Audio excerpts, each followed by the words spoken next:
प्रभु यीशु मसीह के मधुर और मीठे नाम में आज दिनांक 10 मई दिन रविवार को आप सब श्रोताओं का हम हार्दिक स्वागत करते हैं। आज के दिन के लिए जो वचन है वो लिया गया है रोमियो की पत्री उसका 8 अध्याय उसका 37 पद। परंतु इन सब बातों में हम उसके द्वारा जिसने हमसे प्रेम किया जयवंत से भी बढ़कर है। प्रियो, आज का विषय है विजय आपकी है।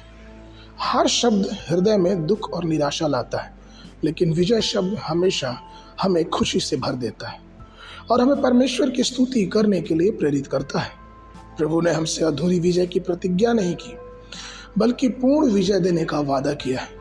उसके द्वारा जो हमसे प्रेम करता है वो विजेताओं से बढ़कर है। बाइबल हमें ये बताती है कि हमारा प्रभु यीशु मसीह कभी हार का सामना नहीं करता, क्योंकि वो स्वयं ही परमेश्वर है। वो इस्राएलियों का विजयी परमेश्वर है, वो सेनाओं का यहोवा है। उसकी बातें, उसके वचन विजय की ओर प्रदर्शित करते हैं। उसने शैतान के सिर को कुचला और कलवरी की मृत्यु के द्वारा शारीरिक वासनाओं और शैतान पे जीत हासिल करके उन सब के लिए एक उद्धार का मार्ग खोला जो उसके पीछे पूर्ण हृदय से चलते हैं। हम गांव में कबड्डी देखते हैं, शहरों में फुटबॉल या फिर कहीं क्रिकेट का मैच। जब कभी भी हम किसी भी पसंदीदा टीम को हम सपोर्ट करते हैं तो हम ये चाहते हैं कि वो टीम विजयी हो। ठीक उसी प्रकार से हमारा परमेश्वर जो हमसे प्रेम करता है, जो स्वर्ग का परमेश्वर है, जो धरती का परमेश्वर है, जो हमारा और आपका परमेश्वर है, जब हम इस संसार में हैं, हर प्रकार की बातें हम लोग के सामने हैं, वो भी परमेश्वर चाहता है कि हम विजयी रूप में उसको अपने जीवन को प्रदर्शित करें।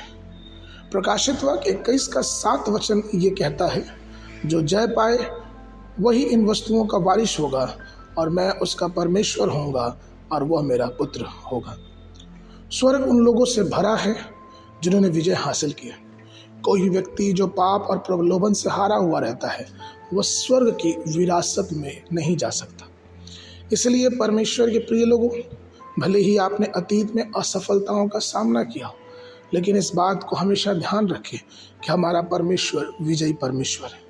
वह चाहता है कि हम अपने जीवन को समर्पित करें, उस परमेश्वर के सन्मुख अपने आप को समर्पित करें जो निश्चित रूप से हमारे जीवनों में एक विजय को लेके आता है। आगे के मनन के लिए 1 कुरिन्थियों उसका 15 अध्याय 57 पद। परंतु परमेश्वर का धन्यवाद हो जो हमारे प्रभु यीशु मसीह के द्वारा हमें जयवंत करता है। बाइबल अध्ययन के लिए सुबह के समय 2 राजा उसका 10, 11 और 12 अध्याय, संध्या के समय यूहन्ना रचित सुसमाचार उसका 1 अध्याय 29 पद से लेके 51 पद तक। परमेश्वर आप सबको आशीष देवे।